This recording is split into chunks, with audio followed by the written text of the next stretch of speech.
Curiosity. You hear that word a lot on this show, along with the invitation to be more coach-like. But how to actually make that shift? In this conversation, where to start, not only for you, but for the organization. This is Coaching for Leaders, episode 520. Produced by Innovate Learning, maximizing human potential. Greetings to you from Orange County, California. This is Coaching for Leaders, and I'm your host, Dave Stachowiak. Leaders aren't born, they're made. And this weekly show helps you discover leadership wisdom through insightful conversations. A conversation that has happened many times on the show is the conversation about curiosity, how we as leaders can do a better job at bringing the power of curiosity into our work so that we can really utilize curiosity well to help our organizations grow, perform, and to help grow the careers of the people we have the privilege to influence. You've heard Michael Bungay-Stanier on the show many times, the author of The Coaching Habit and The Advice Trap. Michael's the founder of Box of Crayons, and you heard him talk recently, the last time he was on the show, about transitioning leadership of the organization to a new CEO. I'm so glad to welcome her today. Shannon Minifie followed an unusual path to becoming the CEO of Box of Crayons, a learning and development company that helps unleash the power of curiosity to create connected and engaged company cultures. Her career began in academia, completing a PhD in English, a pursuit driven by her desire to be part of conversations she thinks are important. In 2016, she embarked on a new path, starting a career in corporate learning and development. She brings to her role more than a decade of experience in education and in practicing incisive investigation. She enthusiastically questions conventional methods of organizational conduct and offers insightful and important perspectives on the benefits of staying curious longer. Shannon, it's such a pleasure to meet you. Dave, a pleasure to meet you as well. And thank you so much for that kind introduction. Yeah, and I mentioned in the introduction that you came to the role of CEO through a more unusual route than most people come to a role like CEO. Yes. You started your career in academia, and I suspect that you've run into things along the way where that's been a stumbling point, where because not being on the traditional path, things have come up as obstacles. But I'm sort of curious where that journey has actually been helpful to you of coming to this role from a different path. Yeah, absolutely. It is an unusual and a fast path is what it has been really. What has been most useful about my background, probably, in thinking about trying to crack a language game. So this is going to sound sort of like, what is she talking about? But, part of, literary criticism is trying to understand the language game that the author is playing at. And how do I figure out, what is being denoted, and how do I figure out what is being said and how the signs within the system work? So when I showed up here, there were so many different, if you'll allow me, language games at play. So there was the corporate world, which I had never worked in before. I'd only been a faculty member. There was this world of learning and development, HR, and I didn't know anything about that. So part of it was, how quickly can I learn the language? Because learning and understanding the language is the sort of entree into that world. And so luckily I was pretty good at that. So I was pretty good at picking up jargon and pretty good at recognizing and following patterns. And I think also at being pretty empathetic, which I think is something that is nurtured in being an avid reader. And so connecting to what is important for people and understanding their perspectives was a useful capability I had, certainly at the beginning when I came in selling our programs and trying to figure out, what is the real challenge for the people who need to engage Box of Crayons. It's interesting how we do make assumptions because of just the language we've been around in our careers. Mm-hmm. And then when you're pulled out of that for whatever reason, it is interesting that it takes some time to then find your path, right? And that's actually a good lead into one of the statements that I saw in one of the recent white papers from Box of Crayons. And the statement is that advice and assumptions are killing your company. Tell me what you mean by that. Yeah, I mean, what we've been hearing for years at Box of Crayons is that these client organizations need support with coaching programs that, in a nutshell, solve the problem of advice killing their companies. So this desire and the habit of jumping into direction, into telling, into whatever form of giving advice, rather than holding space and being curious leaders and managers, is something that has created a sense of overwhelm for people. It has created a sense of disengagement in teams that are led by those kinds of leaders. And so it creates organizations that lack connection. And those kinds of environments preclude the voice share that's essential to innovation and essential to resilience. And so that's the thing that's killing their companies. You make the distinction between curiosity is being a state and not a trait. Tell me about that distinction. Yeah. So it's not my personal, just it's really academic part of me comes out, and I'm like, well, that wasn't my idea. So what I think it is, the key insight from Ian Leslie, whose book-length study on curiosity titled Curiosity, I really enjoyed. And that insight was that curiosity is not a trait, but it's a state. And so that means that you're not born more or less curious and stuck that way forever. Indeed, we're all born curious, but that inborn ability atrophies if curiosity is not nurtured. So environments can strongly increase or diminish curiosity. And this is something that certainly educators have been focused on, and parents think a lot about. Like, are you asking your kids questions that are yes and no answers, or are you helping them become more curious by asking them open questions? But interestingly, it seems like organizations have been slower on the uptake around trying to create environments in which their people's curiosity is nurtured and harnessed so that they are asking more and better questions. It is really interesting when you think about it at the meta level that we are so many of us as parents, certainly in our schools, we espouse the importance, and we're pretty good, I think, at a societal level for children, of teaching curiosity, of encouraging that trait. And yet there is something about when we then get into our professional lives that curiosity becomes a little bit suspicious. And you and I are big believers in curiosity. And I actually think a lot of the people listening to this conversation are big believers in curiosity too. And yet I also recognize that there's a reality that when the word curiosity comes up in some boardrooms and in some meetings and some executive leadership teams, there's a subset of people that are kind of rolling their eyes a bit. You talk about curiosity in your work, of this distinction also between being a change maker and being a troublemaker. And I'm kind of curious how you think about that. Yeah, for sure. So we definitely sense this, that it feels sort of soft to just say, be curious. That's the answer, right? Because we know that the ability to develop and to see learning as a lifelong endeavor continues to top most lists of the sought after skills of the future, right? And there's this clear correlation between organizations that have a robust learning culture driven by curiosity and organizations that outperform their competitors. And yet again, so it feels soft to say, just be curious. And I get the sense, like you have mentioned, that people are a bit suspicious of curiosity. So it sounds a little childish, kind of meandering. It sounds almost whimsical. And no one sticks up their hand and says, no, I'm against curiosity. But they're also not doing the work, I don't think, of honestly assessing where a lack of curious behaviors is negatively impacting their organization. And they're maybe stuck a little bit around how to shift things.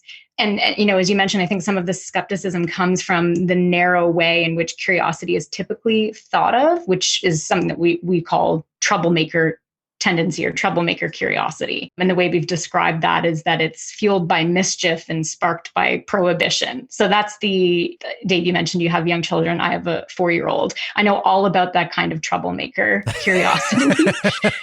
And it can be seen as counterproductive in an organization. But even when it's seen as fruitful, it's still singled out, right? It's like, oh, the creatives are going to have their own area over here where they do curious things, and then and they do all their innovation. And then the rest of the organization is over here getting things done the normal way things get done. So if you distinguish being curious from the usual business of getting things done, it's no wonder curiosity fails to take cultural root, because it's outside of bounds of the cultural norm. So we see, and we're trying to help organizations see curiosity as a foundational leadership and organizational strength, and calling that instead changemaker curiosity. And that changemaker word is really about highlighting what a catalyst curiosity can be when it's really encouraged and supported at all levels in an organization. That's fascinating. And does that language, reframing it to changemaker curiosity, do you find that that changes that response that sometimes people have to the word curiosity otherwise, like we just described?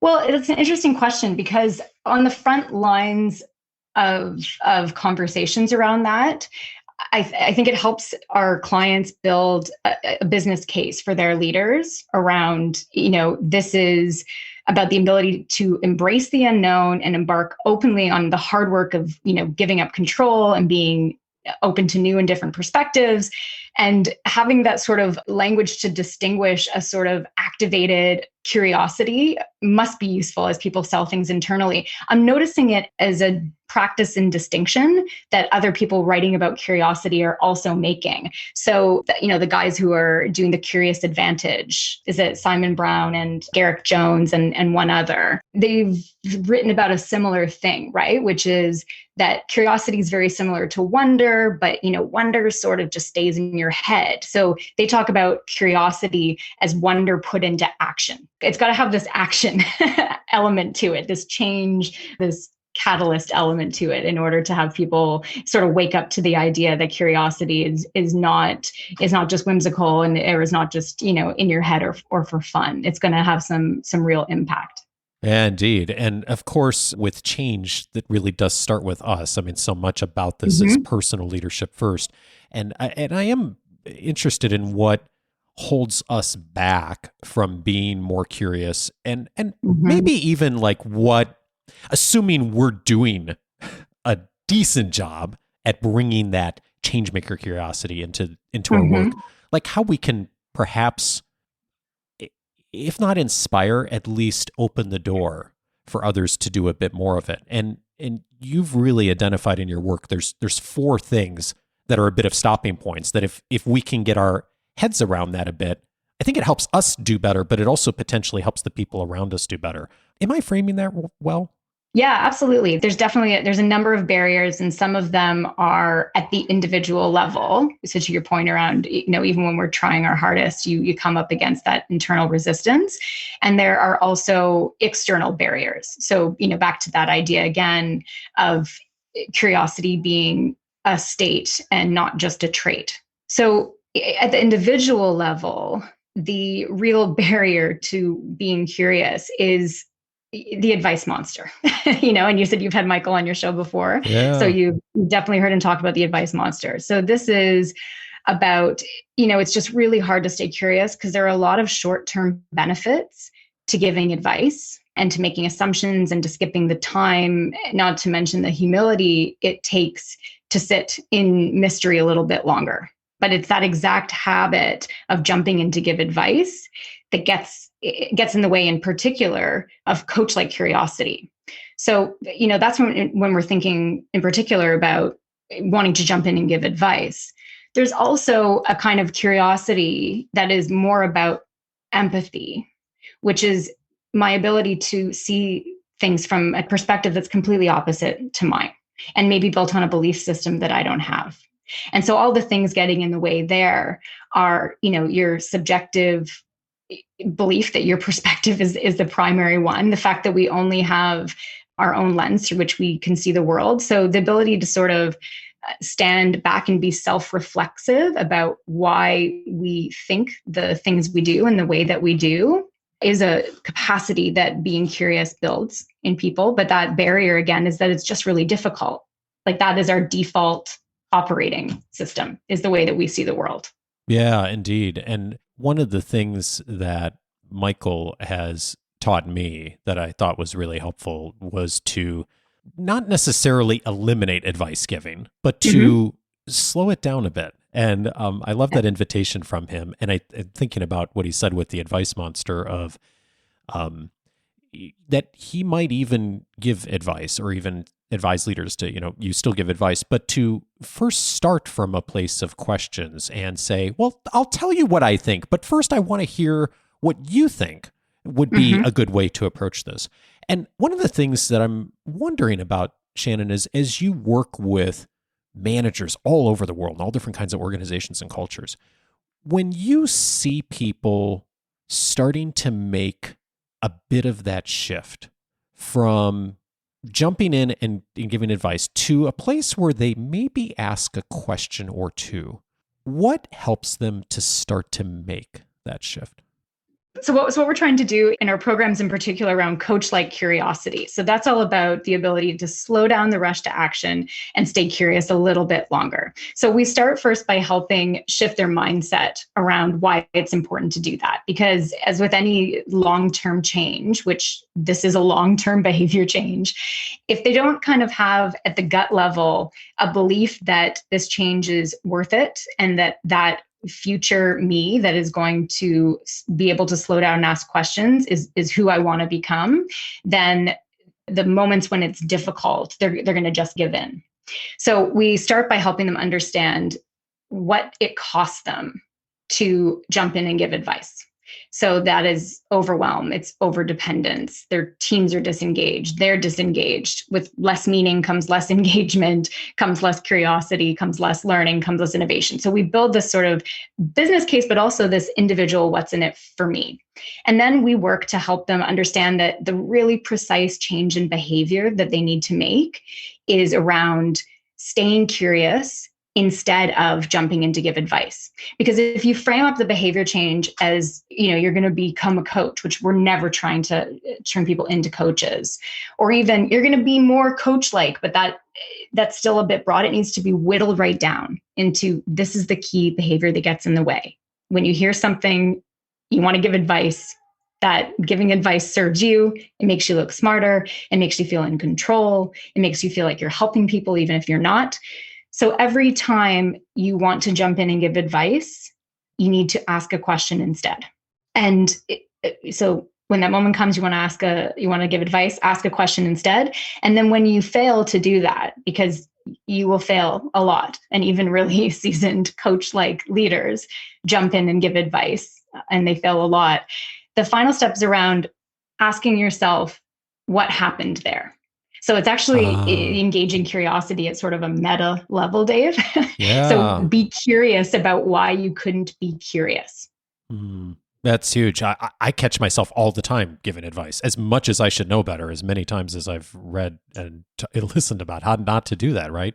And I love this invitation that you make too, of approaching this a little bit of a what's in it for me first. And I don't think that's a selfish thing. I think it's a really helpful, practical way to look at it. And from a standpoint of indicators, I'm thinking about that. Like if I'm a person who's thinking about this as a leader, and I'm catching myself a lot getting interrupted for approvals and my input on everything, and people calling me at all hours and emailing me at all hours, I think our tendency as leaders sometimes is to think like, wow, why can't people just why am I so overwhelmed?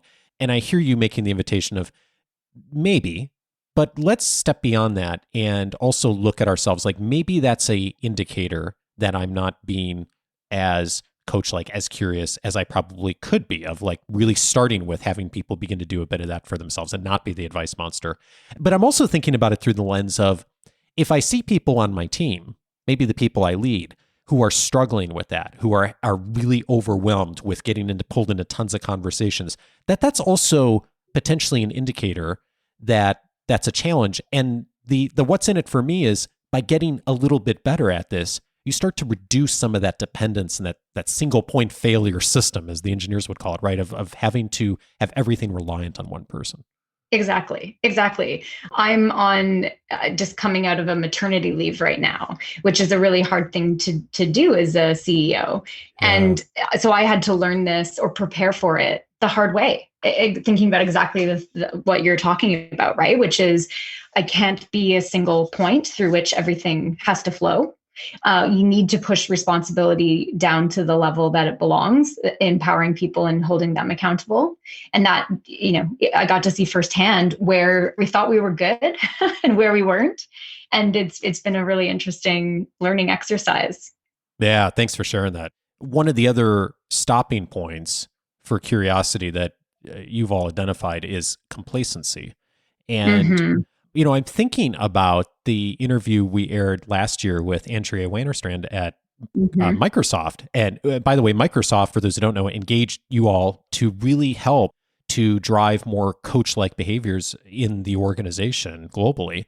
And you cite Microsoft as a really positive example of getting, maybe being in that place of complacency for a bit, but really making a shift from that. And I'm wondering if you could say something about like how complacency shows up and what they did in particular that helped to shift that a bit. Yeah, absolutely. I mean, it's by Nadel's own admission had to do with complacency, with being sort of comfortable. I think the way that he's described it in a lot of interviews he's given on the subject is that they had stopped being curious about their customers. And that's part of what makes you get exposed to disruption. So he talks about wanting to get wildly curious about their customers. And of course, the phrase, and I think Andrea shared it as well, that describes the shift is about going from a know-it-all to a learn-it-all culture. And so we were one of many partners that they engaged in thinking about how do we transform the way our managers show up as coaches, asking better questions, getting people more engaged, increasing that accountability, having people ask more questions at every single level of the organization helps people to reduce that sort of siloed thinking that creates infighting and competition and, decreases the capacity for innovation that they need to remain competitive in the market. Satya Nadella is such a great example of really reframing things. Just such a brilliant leader in so many ways. And I wish every leader had that insight to really look at that way. For those that might be in an organization that isn't quite as forward thinking or self-aware as Microsoft was on this, what's something you've seen with an organization you've worked with that maybe was in a bit of that complacency trap and help them to make the shift a bit away from that? Okay, so one of the barriers to curiosity really being able to transform organizational culture is the environment. And there's particular environments that really, really require the openness and the receptivity to people stepping up and asking questions. A really good example of that is in healthcare. So we've got a number of clients in healthcare, which is, quite literally a matter of life and death. And we've worked with organizations who are struggling with the sort of hierarchies of physician-led teams who don't respond well to being asked questions, of their nurses, for example.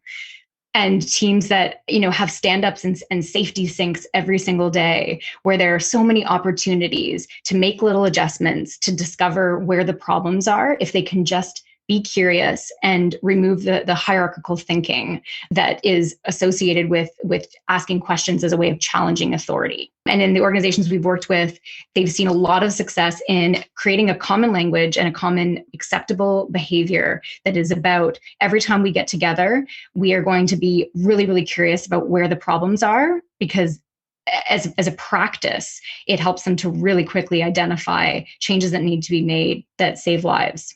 Oh, interesting. What's an example of that common language that has emerged somewhere that's been useful of helping people make that shift? Yeah, so this comes down like really simply just to the questions. So when in an organization that isn't used to people being more coach-like, if you go to somebody, you ask a question and they don't give you an answer, but then they say, "Oh, really? And what else?" Or what else is on your mind, Dave? Or tell me a little bit more about that. If you're used to a sort of rigid system in which I bring my leader a question and that leader provides the answer to me, it's kind of like the person's going to be like, did you go on a training or something? Why are you asking me a question? So, in these organizations, the going in and making that, acknowledging, hey, this is going to feel kind of weird at first. Asking these questions feels a little strange, but let's just stick with it, because I'm practicing really hard to not jump in and give you advice and not to give you direction. but to ask these questions that hold the space for us to solve these problems that are really, really critical. So the common language is actually just around the questions. Yeah, can I add two things to that? I mean, I'm thinking Yeah. about what you just said, and I'm so glad you mentioned this.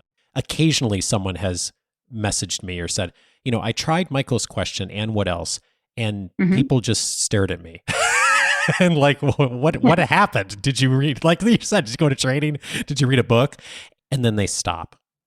And I think that the invitation I'd make is not to get too caught up in the exact literal question, although it's a wonderful question and it does work a lot, but to really make the shift to the mindset a little bit more. Yeah. And then the other thing that what you said made me think of that I just think is such an important thing to do is it doesn't need to be a secret, right? Like you don't need to like show up one day and all of a sudden like you're starting to be coach-like and curious and people have never seen that before. Exactly. It's okay. And in fact, it's probably a good idea to espouse that and say, hey, I'm trying something new. Or maybe we as an organization or an executive team are trying something new. And it's going to feel a little weird at first. And maybe it's going to feel awkward. And maybe some of the questions are going to seem different than what we've asked in the past, or you're going to hear more questions. And that's intentional because we're working to become more coach-like or some version of that. I think would help in a lot of cases to really accelerate that.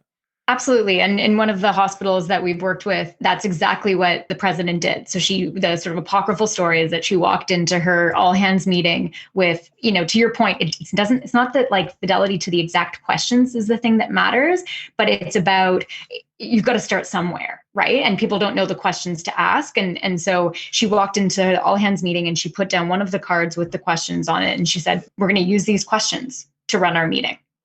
And so it was a really open, I'm struggling with this. Here it is. It was totally a moment of espousing that as a value and doing it really publicly. And that's made a huge difference in that particular healthcare system. Oh, wow. Thanks for sharing that. That's huge. And I think that's the thing sometimes leaders miss is we feel like we have to do this all ourselves and figure it out first. And we don't necessarily do what John Stepper would say, working out loud, right? Like demonstrating that we're learning too, and we're trying to get better. And what a great message to send people like, hey, I'm learning new stuff too. I'm trying new stuff, just like you are. Yeah, absolutely.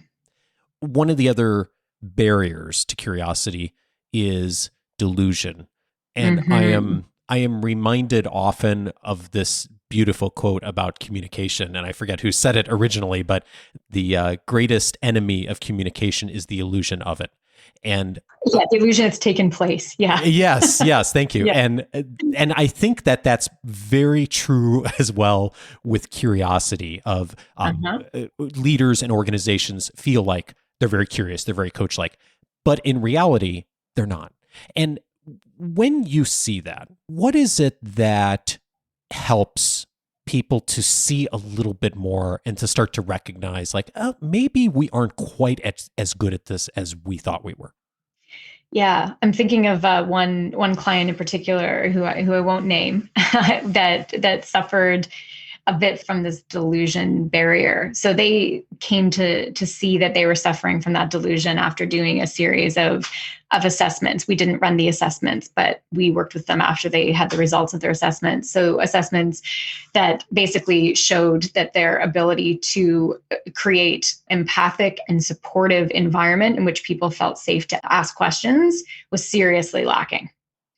And they thought that they had what they needed and that they had teams and reports that felt comfortable asking questions, pushing boundaries, and all the things they would have to do to remain competitive in their markets.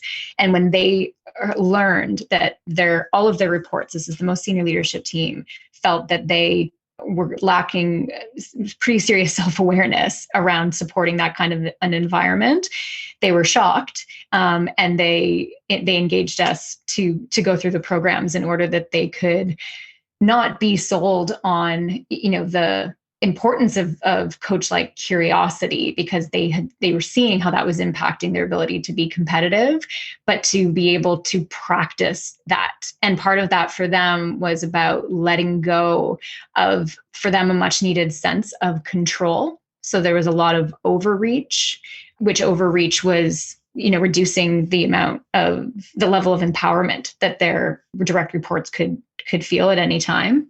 And so having them, delegate in the way that coach-like leaders can was a really important part of them aligning their sense of the kind of organization they were running and the reality of that organization for the other people in it.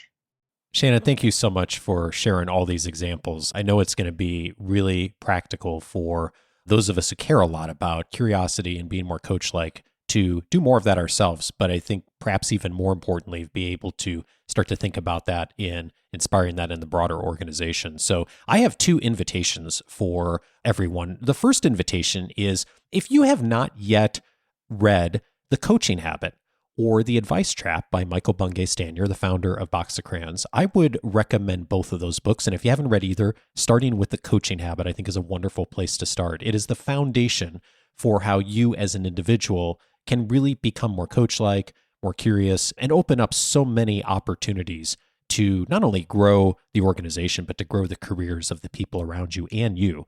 And then the second invitation I would make is perhaps you are already, as I know many of you are, familiar with the coaching habit and the framework that Box of Crayons has taught for years. And now you're thinking, hey, I'd like to really help others in the organization, maybe our team, maybe the organization as a whole, to do this better. Shannon's organization is just doing such wonderful work with companies of all size. Yes, the large companies like Microsoft, but also small organizations too. And I know we have many listeners, Shannon, who have engaged with your work over the years and have used it to help their teams be effective. So if that is you, I would also invite you to hop onto the Box of Crayons website. We're going to put a link in the episode notes, and I'll also put it in this week's weekly leadership guide so that you can reach out directly if you think they might be helpful. And by the way, Shannon, is there a specific link that's best for people to go to, or is it boxofcrayons.com? It's boxofcrayons.com. Yeah. That's easy. Good. Okay, so all that coming in this week's weekly leadership guide. Shannon, I have one more question to ask you. As you know, I often ask people what they've changed their minds on. And you have had a very significant role shift in the last year of becoming CEO of Box of Crayons. And since you've become CEO, what have you changed your mind on? Yeah, I've changed my mind on this story I've been telling myself that I like to work alone. So I am sort of, give me the 13th floor of a library and a pencil, and I'll see you in a few years. That's kind of been how I've been used to working. And I've changed my mind about preferring working alone. I love leading a team and being a part of a team. And that's a pretty big change of mind for me. What changed your mind on that? I mean, it's part of what we're preaching at Box of Crayons. It's a great conversation one has with oneself.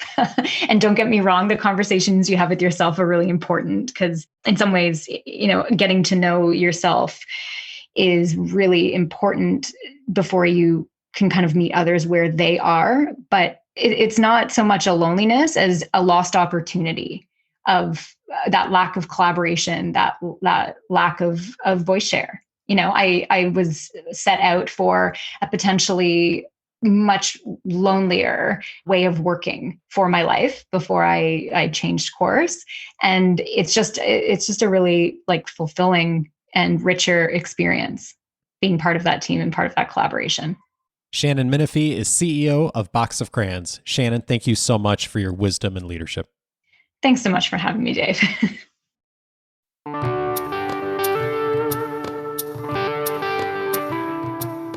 If you've been listening to the show for a while and have not yet come across the Coaching Habit book by Michael Bungay Stanier, that is also a wonderful entry point for stepping into curiosity. Thank you so much, Shannon and Michael, for your work. If you found this conversation helpful, several related episodes I'd also recommend. One of them is episode 404, How to Build Psychological Safety with Amy Edmondson.